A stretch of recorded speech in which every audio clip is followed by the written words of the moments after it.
Bollywood silver screen presenting Interstellar. Interstellar movie एक बहुत ही complicated movie है जिसमें साइंस की थ्योरीज को दिखाया गया है। इस मूवी में speed of time, worm hole, black hole, binary code, gravity, इन सब चीजों को समझाया गया है। इस मूवी में मेन कैरेक्टर है कूपर, जिसके चारों तरफ इस पूरी मूवी का प्लॉट घूमता है। कूपर नासा में एक पायलट था, पर अब वो नासा में काम नहीं करता बल्कि मक्के की खेती करता है। और इसका एक सबसे बड़ा कारण ये है कि दुनिया को अब वैज्ञानिकों की नहीं बल्कि किसानों की जरूरत है, क्योंकि पूरी दुनिया अब भूख से जूझ रही है। धरती पर 7 साल पहले गेहूं उगना बंद हो गया और 1 साल पहले ओकरा और बाकी की चीजों की पैदावार भी खत्म हो चुकी है। कूपर के 2 बच्चे हैं, मर्फ जो पढ़ाई में बहुत होशियार है और उसका साइंस में बहुत रुझान है, और बेटा टॉम जो पढ़ाई में एवरेज है। अब मर्फ जिस कमरे में सोती है वहां पर एक बुक सेल्फ है और बार बार उस बुक सेल्फ से किताबें अपना आप ही नीचे गिर जाती है। मर्फ अपने पिता को कई बार बोल चुकी है कि उसके कमरे में भूत है, और मर्फ ये भी बोलते है कि मुझे लगता है कि वो भूत आप हैं। पर कूपर इन सब बातों पर विश्वास नहीं करता। कूपर बोलता है कि ये सब नॉन साइंटिफिक बातें हैं। मर्फ बोलती है कि आप ही ने बताया कि विज्ञान का मतलब उन चीजों को एक्सेप्ट करना होता है जिन्हें हम समझ नहीं पाते। कूपर बोलता है ठीक है, अगर तुम घोस्ट और साइंस के बीच में कनेक्शन जोड़ना चाहती हो तो उससे डरने के बजाय जो कुछ भी तुम्हारे कमरे में होता है उसे ऑब्जर्व करो और उसकी सच्चाई का पता लगाओ। एक बार सब बेसबॉल का मैच देख रहे होते हैं, तभी सायरन बजता है और ये सायरन होता है तूफान आने का। धरती पर अब धूल भरे तूफान आना आम बात हो चुकी है और ये धूल भरा तूफान कभी भी आ जाता है। तूफान आने से मैच बंद हो जाता है और सब मास्क लगाकर अपने अपने घर चले जाते हैं। अब जब कूपर अपने घर पहुंचता है तो पूरा घर धूल से भरा हुआ होता है और मर्फ के कमरे में फर्श पर धूल से कुछ लाइंस बनी होती हैं। मर्फ बोलती है, देखा मैंने कहा था ना, कोई घोस्ट हमसे बात करना चाहता है। कूपर उन लाइंस को बड़े ध्यान से देखता है और वो मर्फ को बोलता है कि आज तुम अपने भाई टॉम के कमरे में सो जाओ। और कूपर वहीं रहकर ये समझने की कोशिश करता है कि यहाँ हो क्या रहा है। कूपर पूरी रात उस कमरे में ये समझने की कोशिश करता है कि लाइंस कैसे बनी और बुक्स अपने आप गिर कैसे जाती हैं। अब सुबह होती है और मर्फ वहां पर आती है और वो देखती है कि उसके पिता अब भी वहीं बैठकर उन धूल की लाइनों को देख रहे हैं। कूपर मर्फ को बताता है कि किताबें घोस्ट की वजह से नहीं, ग्रेविटी की वजह से गिरती हैं, और वो एक सिक्का उछालता है जो मिट्टी से बनी लाइन के ऊपर जाकर गिरता है, लाइन के बीच में नहीं।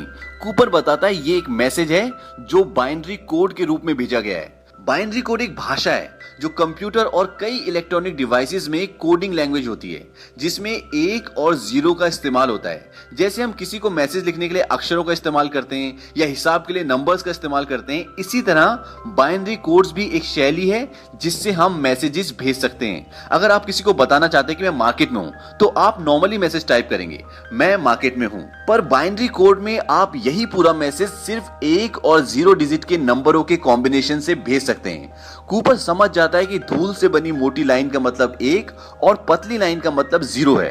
अब कूपर इस मैसेज को डिकोड करता है और मैसेज को डिकोड करने के बाद उसे एक लोकेशन का पता चलता है और वो और मर्फ उस जगह पर पहुंच जाते हैं।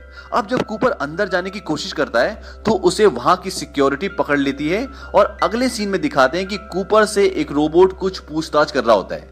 तभी वहां पर एक लड़की आती है। ये एक साइंटिस्ट है और इसका नाम एमिली है। वो कूपर को अपने साथ एक रूम में ले जाती है। वहां पर कुछ लोग बैठे होते हैं और कूपर की बेटी मर्फ भी वहीं पर होती है। एमिली के पिता प्रोफेसर ब्रेंड भी वहीं पर होते हैं। कूपर नासा में काम कर चुका होता है तो प्रोफेसर ब्रेंड को पहले से जानता है। अब वो सब लोग ये जानना चाहते हैं कि कूपर को इस जगह के बारे में पता कैसे चला, क्योंकि बहुत ही खुफिया जगह होती है और इस जगह के बारे में किसी को कुछ भी इंफॉर्मेशन नहीं होती। कूपर बोलता है कि जिस तरह से मुझे इस जगह के बारे में पता चला ये कोई इत्तेफाक नहीं हो सकता, पर कुछ साइंटिफिक भी नहीं लगता। तभी मर्फ बोलती है, ग्रेविटी की वजह से हमें यहाँ के बारे में पता चला। वहां पर बैठा एक आदमी पूछता है कि हमें साफ साफ बताओ कि तुम यहाँ तक पहुंचे कैसे। कूपर को अभी तक कुछ समझ नहीं आता कि यहाँ पर हो क्या रहा है। उसके दिल में डर भी होता है। वो बोलता है, पहले आपको वादा करना होगा कि मुझे और मेरी बेटी को आप लोग यहाँ से आराम से जाने दोगे। अब प्रोफेसर ब्रेंड हंसते और बोलते कि क्या तुम्हें हमारे काम के बारे में नहीं पता।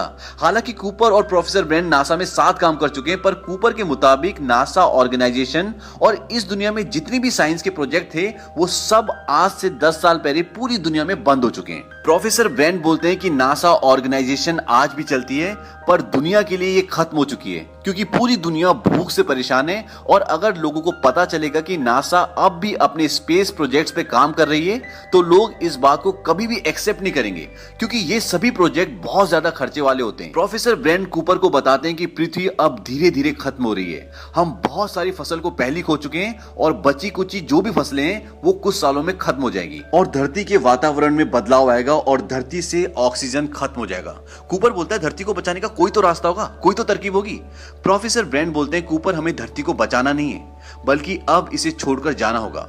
प्रोफेसर ब्रेंड कूपर को बताते हैं कि अंतरिक्ष में एक एंड्योरेंस नाम का नासा का स्पेसशिप है और हमारे पास अभी भी कुछ फ्लाइंग ऑब्जेक्ट्स हैं जिससे हम वहां तक पहुंच सकते हैं। इसके बाद वो कूपर को ये बताते हैं कि सैटर्न ग्रह के नजदीक आज से लगभग 48 साल पहले अपने आप एक वार्म होल खुल गया था, जिसके थ्रू हम दूसरी गैलेक्सी में कम से कम समय में जा सकते हैं। हमारी गैलेक्सी का नाम मिल्की वे है, जिसमें करोड़ों खरबों तारे और असंख्य ग्रह हैं। इसी तरह ब्रह्मांड में असंख्य गैलेक्सीज हैं, पर इंसान को वहां तक पहुंचने में लाखों वर्ष लग जाएंगे। अब ये समझ ले कि वार्म होल होता क्या है। वार्म होल की थ्योरी एल्बर्ट आइंस्टाइन की है। जैसे एक पहाड़ है, अगर आपको पहाड़ की दूसरी तरफ जाना है तो आपको उस पहाड़ को पार करने में कई घंटे लग जाएंगे, पर अगर उसी पहाड़ में एक सुरंग हो तो आप कुछ ही मिनटों में उस पार पहुंच सकते हैं। बस एल्बर्ट आइंस्टाइन की थ्योरी के मुताबिक स्पेस में वार्म होल भी इसी तरह है, जो एक गैलेक्सी से दूसरी गैलेक्सी में जाने का शॉर्टकट है। और ऐसा भी कहा जाता है कि वार्म होल के थ्रू टाइम ट्रेवल भी किया जा सकता है। प्रोफेसर ब्रेंड कहते हैं कि कोई एडवांस सभ्यता इंसान की मदद करने की कोशिश कर रही है। वो कूपर को बताते कि हम पहले ही 13 एस्ट्रोनॉट्स को वार्म होल के थ्रू दूसरी गैलेक्सीज में भेज चुके हैं और उन्हें वहां ऐसे ग्रहों को ढूंढना है जो इंसान के रहने के लिए पर्याप्त हो और ज्यादा दूर ना हो। और उन सब के पास एक रोबोट है और जब उन्हें कोई ऐसा ग्रह मिल जाएगा जहां इंसान रह सकता है तो वो उस रोबोट को ऑन कर देंगे और फिर हमें यहां उसका सिग्नल मिल जाएगा। अब जो 13 एस्ट्रोनॉट्स गए थे उनमें से उन्हें 3 का सिग्नल मिल चुका है, यानी 3 अलग अलग ग्रहों का, पर उन ग्रहों पर डायरेक्ट बात नहीं की जा सकती, तो सिर्फ उनके पास उन तीनों ग्रहों के सिग्नल्स हैं और इसलिए अब एक टीम बनाई जा रही है और उन तीनों ग्रहों पर, उन तीनों प्लैनेट्स पर उन्हें भेजा जा रहा है। और अगर तीनों में से कोई सा भी ऐसा ग्रह है जहां पर इंसान आराम से रह सकता है तो उसके बाद प्रोफेसर ब्रेंड के पास 2 प्लान है।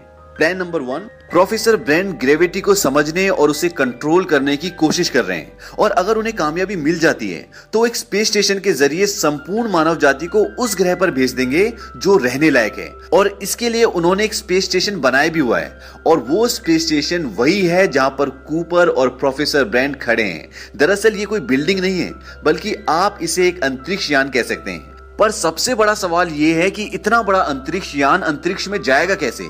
इसके लिए वो ग्रेविटी को कंट्रोल करने के फॉर्मूले पर काम कर रहे हैं। अगर पृथ्वी पर कुछ देर के लिए ग्रेविटी को ऑफ कर दिया जाए तो इस विशाल यान को अंतरिक्ष तक आराम से भेजा जा सकता है, क्योंकि ग्रेविटी के बिना ये स्पेस स्टेशन अपने आप ही हवा में तैरने लगेगा और उसके बाद इसे बस दिशा दिखाने की जरूरत होगी और इस तरह से पृथ्वी के लोगों को बचाया जा सकता है। तो ये है प्लान नंबर 1। प्लान नंबर 2, अगर प्लान 1 पूरा नहीं हो पाता और ऐसा प्लेनेट ढूंढने में काफी वक्त लग जाता है जहां पर इंसान रह सकते हैं, तो इंसान अपने साथ 5000 मानव भ्रूण ले जाएगा। भ्रूण मतलब इंसान के डीएनए, और इन भ्रूण के जरिए नए लोगों को पैदा किया जा सकता है और इंसान की प्रजाति को बचाया जा सकता है। पर यह तय है कि धरती की लाइफ अब ज्यादा नहीं है और आने वाले समय में यहाँ पर सारे लोग मर जाएंगे। अब प्रोफेसर ब्रेंड कूपर को बोलते कि तुम भी इस मिशन में शामिल हो जाओ, क्योंकि हमें एक पायलट की जरूरत है और तुम एक पायलट हो। कूपर इस चीज के लिए मान जाता है क्योंकि ये दुनिया को बचाने की बात है, लेकिन इस बात से उसकी बेटी मर्व बहुत नाराज है। वो नहीं चाहती कि उसके पिता किसी ऐसे मिशन पर जाए जहां पर जान का खतरा हो और जहां से आने का कुछ पता ही ना हो। मिशन पर जाने से पहले कूपर मर्व के रूम में आता है और उसे बोलता है कि मैं जा रहा हूं। मर्व उससे बहुत नाराज होती है और वो बोलती है कि मेरे रूम में जो कुछ भी हो रहा था उसका मैसेज मैंने डिकोड कर लिया है और उसका मतलब है स्टे, यानी कि मत जाओ। लेकिन कूपर उसकी बात पर ध्यान नहीं देता और जाने से पहले उसे घड़ी देके जाता है और बोलता है कि इसकी दूसरी जोड़ी मेरे पास रहेगी, लेकिन ये दोनों घड़ियां हम दोनों के लिए अलग अलग तरह से काम करेगी। और कूपर ये बात इसलिए बोलता है क्योंकि अंतरिक्ष में जहां वो जा रहे हैं वहां पे वक्त की रफ्तार उन्हें पता है कि कम होगी और पृथ्वी पर वक्त की रफ्तार ज्यादा है। कूपर बोलता है कि शायद जब मैं वापस लौटूं तो तुम मेरी उम्र की हो जाओ और मेरी उम्र लगभग इतनी रहे जितनी की अभी है। अब कूपर और उसकी पूरी टीम वार्म होल से होते हुए दूसरी गैलेक्सी में पहुंच जाती है और वो उस ब्लैक होल के पास पहुंच जाते हैं जहां पर वो तीनों ग्रह हैं। और इस ब्लैक होल का नाम होता है गारगेंडुआ। और जो 3 ग्रह हैं जहां से उन्हें सिग्नल मिल रहे हैं वो इस ब्लैक होल का चक्कर उसी तरह लगाते हैं जिस तरह से पृथ्वी सूरज का चक्कर लगाती है। अब उनके स्पेसशिप के सबसे नजदीक जो प्लेनेट है उसका नाम है मिलर्स प्लेनेट। तो उनकी टीम डिसाइड करती है कि सबसे पहले हम इसी प्लेनेट पे जाएंगे, लेकिन ये वाला प्लेनेट ब्लैक होल से भी सबसे नजदीक होता है। तो यहां पर बिताया हुआ 1 घंटा पृथ्वी के 7 साल के बराबर होगा। अब मैं आपको ब्लैक होल के बारे में बता दूं। ब्लैक होल ब्रह्मांड में होते हैं और इनकी ग्रेविटी इतनी ज्यादा होती है कि अगर इनकी रेंज में कुछ भी आ जाए तो ये उसको अपने अंदर समा लेते हैं। सपोज सूरज भी अगर इनकी रेंज में आ गया तो ये उसको भी निगल जाएंगे। और यहाँ पे ग्रेविटी बहुत ज्यादा होती है, इसलिए इनके जितनी नजदीक आप जाओगे वहां पर समय की रफ्तार बहुत कम हो जाएगी। और एक यही कारण होता है कि उस प्लेनेट पे बिताया हुआ 1 घंटा पृथ्वी के 7 साल के बराबर होगा। अब ये मिलर के प्लेनेट पे जाने की तैयारी करते हैं, लेकिन उनका एक साथी रोमली बोलता है कि मैं यहीं पे रुकूंगा और ब्लैक होल को ऑब्जर्व करूंगा और उसकी इक्वेशन को समझने की कोशिश करूंगा। बाकी के 3 लोग मिलर के प्लेनेट पे पहुंच जाते हैं और वहां पहुंचने के बाद वो देखते हैं कि उस पूरे प्लेनेट में 5 से 6 फुट का पानी होता है और कुछ भी नहीं होता। यहाँ पे जिंदगी संभव है ही नहीं। और मिलर जिसने उस प्लेनेट पे लैंड किया था वहां पर उसके फ्लाइंग ऑब्जेक्ट का सिर्फ मलबा होता है। अब एमिलिया उस तरफ जाने लगती है जहां से उसको सिग्नल मिल रहे थे। तभी कूपर पूछता है कि तुम कहां जा रही हो? वो बोलती कि पहाड़ों की तरफ, और वो उस तरफ जाने लगती है। लेकिन कूपर जब ध्यान से देखता है तो पहाड़ नहीं बल्कि वो लहरें होती हैं जो बादल को छू रही होती है। और इस प्लेनेट पे इतनी ऊंची लहरें इसलिए आती है क्योंकि यहाँ पर ग्रेविटेशनल पुल बहुत ज्यादा है और इसीलिए पानी को इतना ऊपर उठा देती है। अब वो एमिलिया को बताता है कि वो पानी की लहरें जल्दी वापस आओ, लेकिन तब तक एमिलिया वहां पे फंस जाती है। लेकिन रोबोट जो होता है वो उसे बचा लेता है और वो उसे अंदर ले आता है। लेकिन इस पूरे इंसिडेंट में उनके एक साथी की मौत हो जाती है क्योंकि वो भारी छूट जाता है और उनके फ्लाइंग ऑब्जेक्ट के इंजन में पानी भर जाता है और वो स्टार्ट नहीं होता। और वो तभी स्टार्ट होगा जब इंजन से पानी निकलेगा और उन्हें उस प्लेनेट से निकलने में 3 घंटे से ज्यादा हो जाते हैं। और जब वो अपने मेन स्पेसशिप में आते हैं जो अंतरिक्ष में होता है जिसका नाम है एंड्योरेंस, तो वहां पर आने के बाद वो देखते हैं कि जो उनके एक साथी वहां पे रह गया था वो लगभग बूढ़ा हो चुका है। वो बोलता है कि मुझे नहीं लगा था कि अब तुम वापस आओगे। कूपर बोलता है कि हमें कितने साल हो गए? वो बोलता है कि 23 साल 4 महीने और 8 दिन। इसके बाद वो बताता है कि आप लोगों के घर से मैसेज आए, उन्हें देख लो। और जब कूपर जाता है तो वहां पर उसके लिए कई सारे वीडियो मैसेजेस होते हैं। एक मैसेज में उसका बेटा बताता है कि अब दादाजी यानी कि कूपर के पिताजी इस दुनिया में नहीं रहे। वो उसे ये भी बताता है कि मेरी शादी हो गई और अब मेरे बच्चे भी हैं। कूपर हालांकि उसी उम्र का है लेकिन अब वो दादा बन चुका है। पर इतने साल बीत जाने के बाद मर्फ ने अपने पिता के लिए सिर्फ एक ही मैसेज रिकॉर्ड किया है क्योंकि उनसे नाराज थी। और वो उस मैसेज को उस दिन रिकॉर्ड करती है जिस दिन उसका जन्मदिन होता है, क्योंकि कूपर ने उसे कहा था कि शायद मैं तब वापस लौटूं जब तुम मेरी उम्र की हो जाओ। और आज मर्फ उस उम्र की हो चुकी है जिस उम्र में कूपर पृथ्वी से निकला था और इसीलिए मर्फ इस मैसेज को अपने पिता के लिए रिकॉर्ड करती है। यहाँ पर यह भी पता चलता है कि मर्फ अब साइंटिस्ट बन चुकी है और वो प्रोफेसर ब्रैंड के साथ नासा में काम करती है। इसके बाद ऊपर ये दिखाते कि अब ये तीनों जो बचे हुए ये डिसाइड कर रहे कि अब बचे हुए 2 प्लैनेट्स में से किस प्लैनेट में जाना चाहिए।